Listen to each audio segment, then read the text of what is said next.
yagomba kugira atware ubugingo bwanje, ariko imana ibandanya inzigama, ibandanya ingwani nsaba cose mwizeye mu izina ryanje nzogikora. Iryo niryo nahagarara ko ngomba gusenga nkavuga ati Imana, ijambo ryawe ryavuze yuko ico nzosaba cose kuzogikora. Ni wowe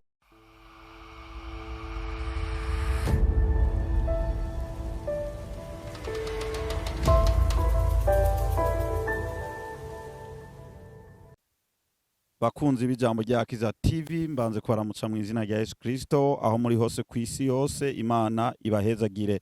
Ku mazina yanje nitwa Nduwimana Remegio, hanyuma kandi nkaba ndabasaba wewe akaba ari ubwa mbere woba utubonye, turagusavye ukande subscribe, sharing, hanyuma wongere kano kane naho kazogera. Hanyuma wewe wabikoze nawe Imana iguhezagire ku gikorwa ciza wakoze. Hanyuma nkuko mubona imbere ya kamera hari umutumire wacu, ndibaza ntabwo ari ubwa mbere mwamumubonye kuri bamwe, ariko kuri ku bandi barashobora kuba ari ubwa mbere bakubonye. Rero reka tumuhe kaze kugira ngo yibwire kuri ba bandi baba batamuzi, kugira ngo bagirente bamumenye, hanyuma dukomeze kubandanya. Twagwahe kaze. murakoze cyane. Mbanje kubaramutsa mwese abakunzi bacu bose aho muri kw'isi yose. Ku mazina nkaba nitwa Shimirimana Estelle, turabakunda.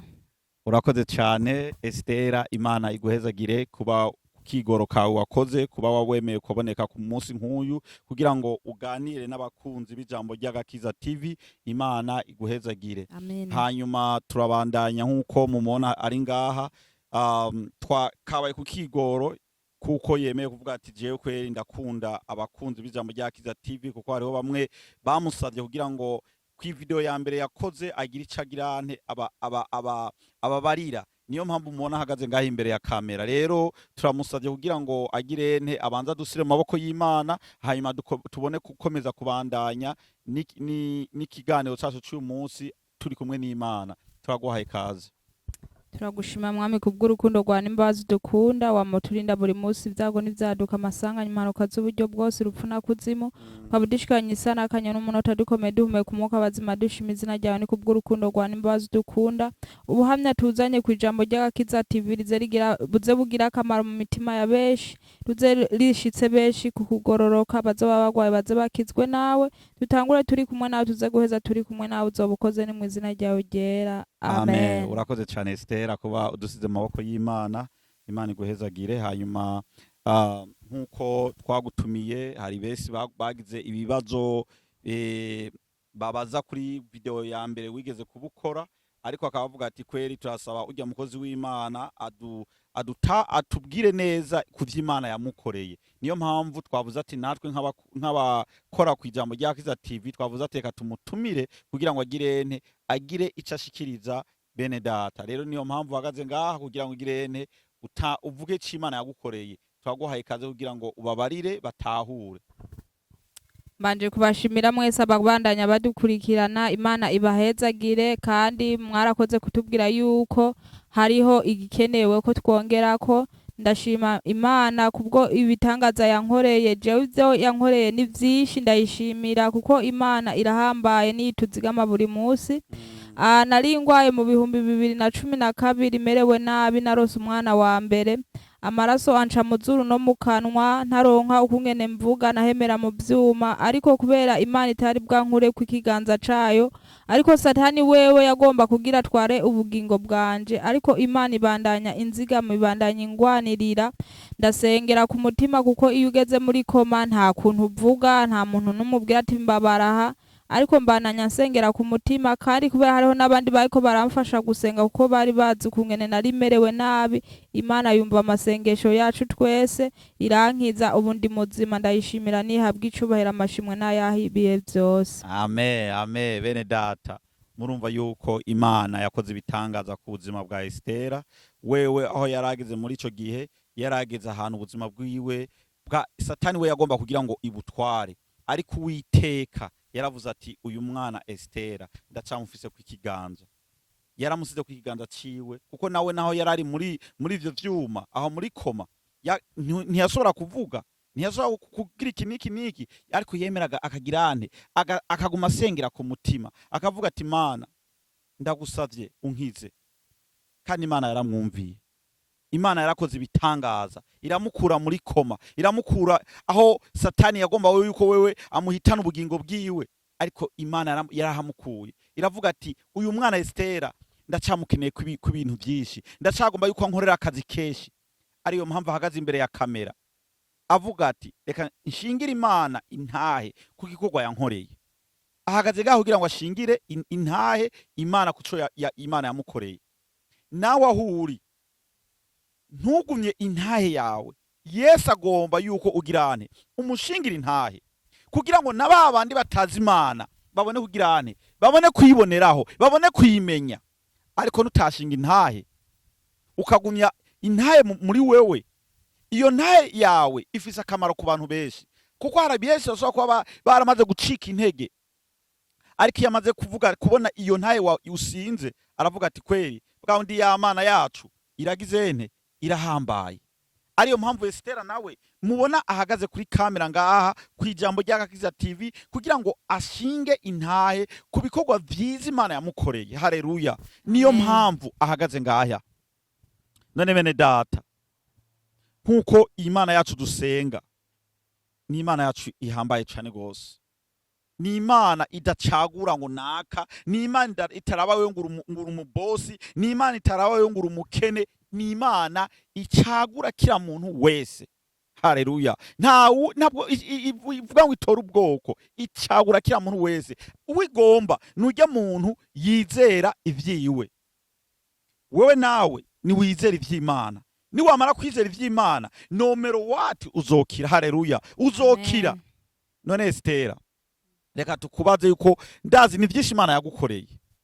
Wamaze kutubwira ingene imana yagukuye mu bitaro, yagukuye ahantu muri koma, kuko ahantu muri koma iyo hageze bese barahasiga ubuzima, ariko kubw'Uwiteka wewe yarahagukuye. None ndazi ni vyinshi yagukoreye. Hari ibindi ikindi wovuga ati kweri niki nirazima ndagishingira intahe ku ijambo ry'Agakiza TV, wosobora kugira ngo usangize na bene data? Ikindi no basangiza muntu uri mu bibazo, muntu ugowe, muntu ugwaye ingwara zidakira, wogira kwizera imana niyo nkuru izogukiza. Nkuko nanje yankuye mu ivyo bitaro ntavuga ntahema nkahemera mu vyuma, ariko kubw'urukundo rw'Imana idukunda yarahankuye. Ikindi naco imana yankoreye, nari ngwaye umutwe igihe kirekire, imyaka 6 njya ibidonge 3 ku munsi, nkama ngenda kwa muganga bakampima. Nagera muri ivyo bitaro bakampima bakavuga ati none wewe ko twama twagupimye tugaguha ibidonge ko tutabona ingorane ufise ingorane nyabaki, woba waraguye hasi ugaramye, byoba vyagenze gute, woba waragonzwe n'igari, vyagenze gute? Nkavuga jewe umutwe warizanye, nta kintu na kimwe cambaye ko umutwe nabonye wizana, nkaguma mbabara umutwe, amatara ariko araka nkumva ntagomba amatara ko yaka. Bakambaza none wewe akazi ukora nakazi nyabaki? Nkavuga je nkora akazi ko kuraba kuri computer. Bakavuga ati none vyo bituma? Nkavuga oya. Rero ngiye mu ivyo bitaro nkababwira bamanze bazimya amatara yose, bakamfuka iswime mu maso kugira ngo simbone urya muco, bakampima bakantera amaserumu, bakampa ibidonge nkamira, ariko nta gukira nigeze ndonka mu buzima bwanje. Ndabona ati imyaka 6 iheze ngibidonge n'imyaka myinshi, ibi bidonge je ngira ndabihebe, ngomba ngire ukwizera imana niyo yonkiza yonyene, kuko ariyo muganga mukuru iruta abaganga bose bo mwisi. Imisi 3 2 4 iheze mpevye kumira ivyo bidonge, nkabandanya nsenga nereka imana umutwe wanje ati imana umutwe jewe ugumunja, ibidonge vy'abisi narabimize, ariko nta gukira nigeze ndonka. Nizera ijambo ryawe rivuga yuko ati ico tuzosaba cose mu izina ryawe twizeye ko tuzokironka, ni wowe kunkiza. Imana irankorera ivyo bitangaza, irankiza. Ivyo bidonge ntavyo nkijya n'ubu, narabihevye kubera nararose gukira. Imana nihabwa icubahiro, amashimwe n'ay'Imana ibihe vyose. Amen. Imana yacu ni nziza cane gose bene data. Murumva yuko ivyo Imana yagiye irakorera Estera bene data, mwumve imyaka 6. Haleluya. Imyaka 6 Estera ariko aragira ibidonge, imyaka 6 ni imyaka myinshi cyane gose, ariko Imana yarabonye ati ivyo namukoreye muri 2012 nkamukura muri vya bitaro, n'ubu reka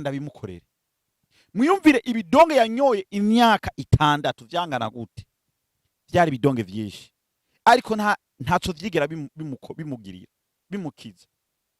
Yaguma agizene agwaye, ariko amaze gufukama agasenga, Imana yaragizene yaramuhagurukize. Haleluya, yaramuhagurukize arakira. None nimumurabe imbere ya kamera ingene aberewe, ingene anezerewe. Haleluya, amen. Kubera iki? Mbe kunezerwa ngo kubera iki? Nezerewe kubera nakize, ubu ntakijya ivyo bidonge. Imana irahambaye, irakomeye. Amen. Aranezerewe cyane, kandi anezerewe kubera ndi muri Yesu. Ari muri Yesu. Anezerewe kuba ari muri Yesu. Nawe aho uri nezererwa kuba uri muri Yesu. Yesu Kristo ica turondera ko sikindi. Nomero wati ingwara woba ugwaye, ni waba uri ugwaye ingwara itandukanye, ingwara y'igisukari, ingwara ya stroke, ingwara y'umutima, eka n'izindi ngwara zitandukanye uzizananiranya abadogi itakuvura.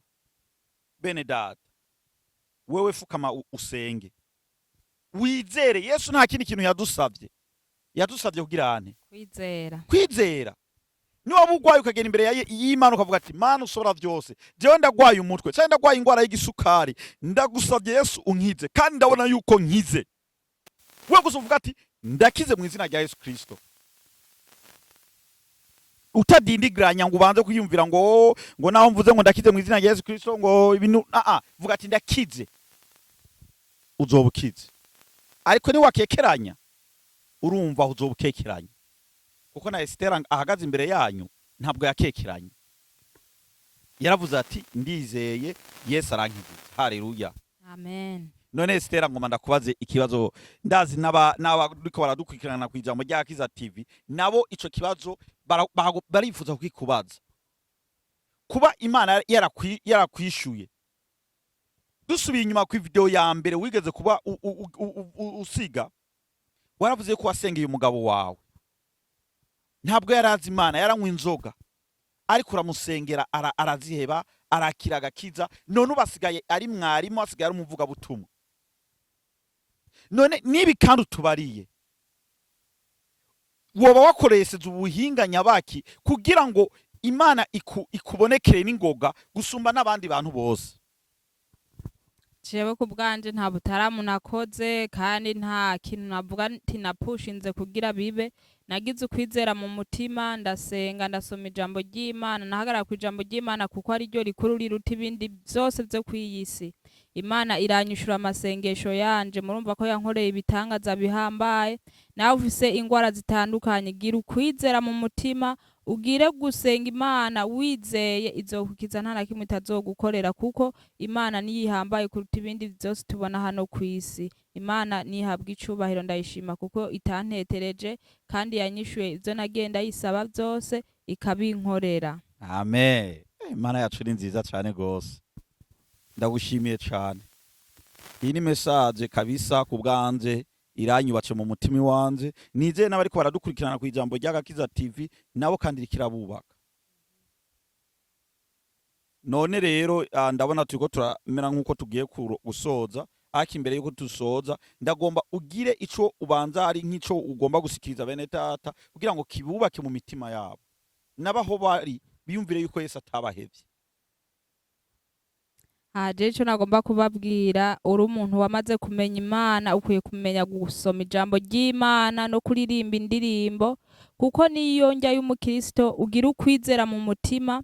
Ngoma ndabasomera ijambo ry'Imana, nkunda guhagarara ko riri muri Yohane gice ca 14 guhera ku murongo wa 13 ndashitsa ku murongo wa 14, kuko niryo rinyubaka iyo mfise ibibazo, iyo ngwaye, iyo ngowe, niryo mpagarara ko nkasenga nkabwira Imana ati Mana, ijambo ryawe ntiribesha n'umunsi numwe, nizeye wewe ko ari wowe kunkiza, ko ari wowe kumpa amahoro mu bugingo bwanje, kuko ari wowe nzira n'ukuri n'ubugingo, atawushika kuri wewe utamujanye. none rero ngoma ndabasomere kugira namwe iyo mugwaye iyo mufise ibibazo ijambo ry'Imana aba ariryo mwama muhagararako mugire ukwizera mu mutima niho Imana namwe izobakiza nk'uko yankijije nyambugwaye ingwara zitandukanye ugire ukwizera Imana izogukorera ibikomeye nawe uzoshinga intahe ubwira abandi ivyiza n'ibitangaza Imana yagukoreye mu bugingo bwawe abandi nabo bazoguma batanga intahe uko nyene uko bazoba bakize bashitse benshi ku kwihangana no kuronka amahoro mu bugingo bwabo.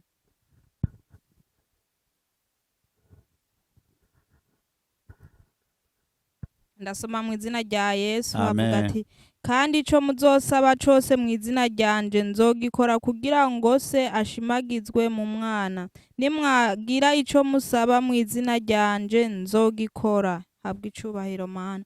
Urumva Imana irahambaye Imana irakora ibitangaza ijambo ry'Imana ryo muri Yohana igice ca 14 riravuze ati ico muzosaba cose mwizeye mu izina ryanje nzogikora.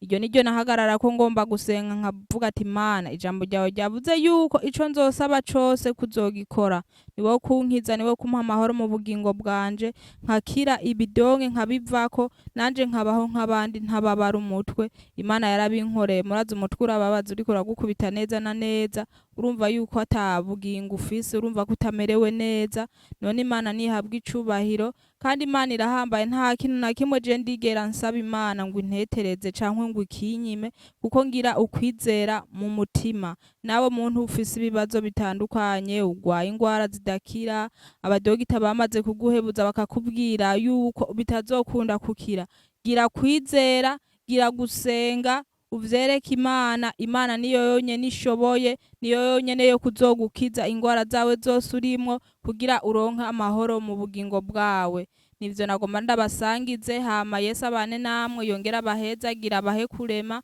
abahe kubigisha gusenga no kubongera inkomezi zo gukunda ijambo ryayo kuko nawe twoguma twiruka mu vyisi tugenda mu buzi tugenda gukora ibindi vyose tudashira gusenga imbere nta na kimwe bizodushitsako mugire ukwizera mugire ugusenga mugire ugukunda gusoma ijambo ry'Imana kuko ariyo ndya y'umukristo.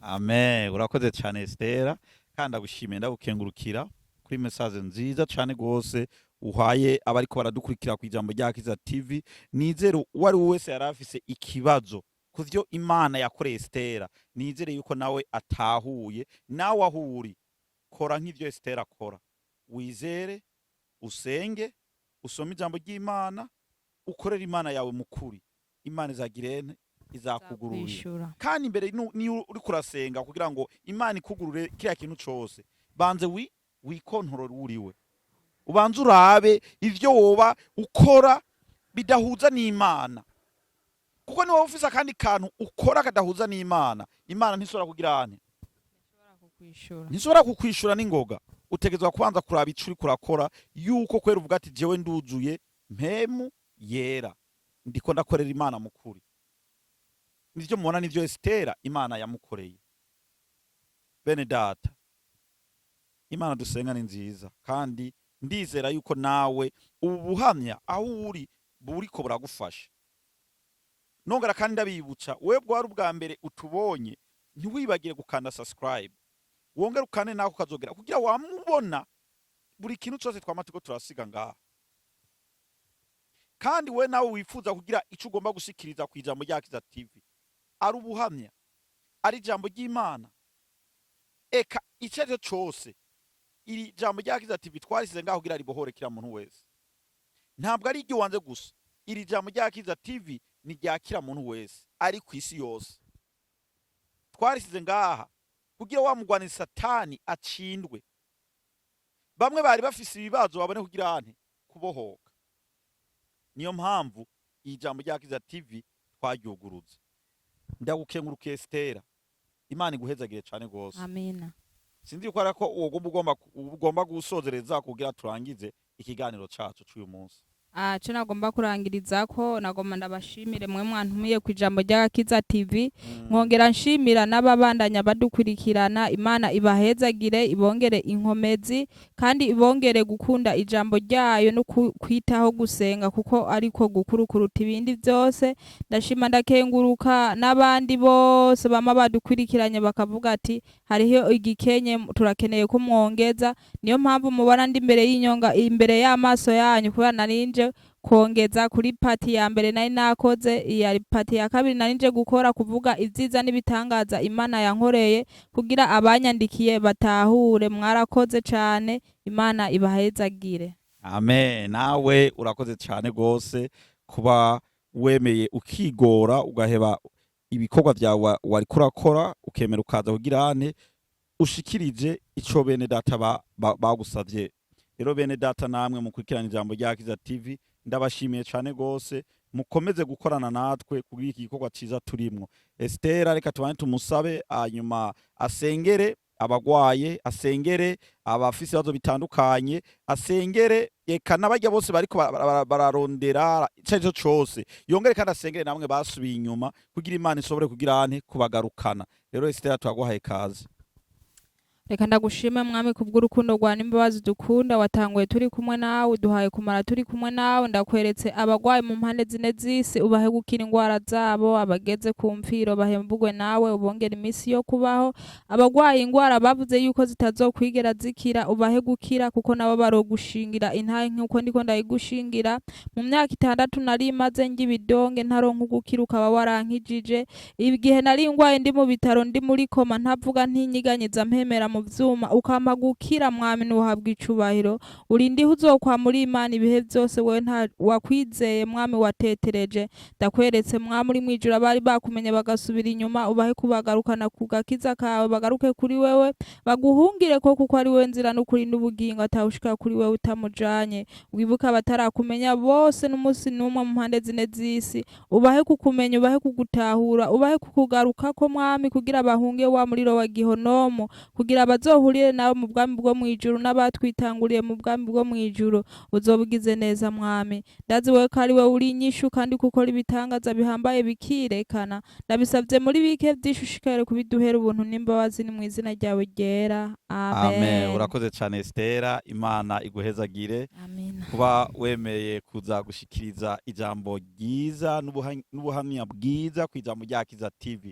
Imana iguhezagire cyane gose namwe muriko muradukurikirana ku ijambo ry'Agakiza TV Imana ibahezagire tuzoba dusubira uwundi munsi turabakunda cyane Imana ibahezagire bye bye shalom shalom.